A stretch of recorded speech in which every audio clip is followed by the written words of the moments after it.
Function of digestive system in human beings के fourth part में मैं आपको फंक्शन बताने जा रहा हूँ। नेक्स्ट पार्ट है स्मॉल इंटेस्टाइन। थर्ड तक मैंने आपको लीवर एंड पैंक्रियास का बता दिया था।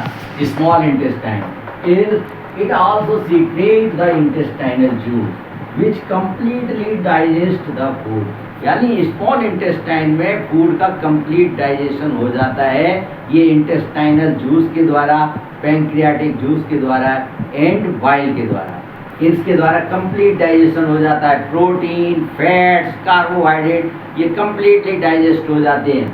After that small intestine, main function of the small intestine is absorption of the food, of digestive food. यानी मेन फंक्शन क्या है स्मॉल इंटेस्टाइन का?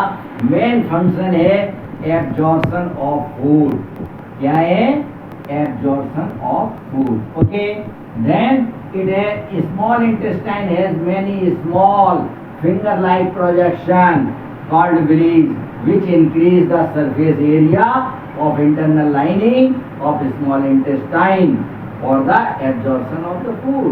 यानी स्मॉल इंटेस्टाइन में मेनी फिंगर लाइक प्रोजेक्शन होते हैं जो क्या करते हैं, जो एब्जॉर्प्शन के लिए एरिया को इंक्रीज कर देते हैं जहां फूड का एब्जॉर्प्शन होता है, डाइजेस्टेड फूड का।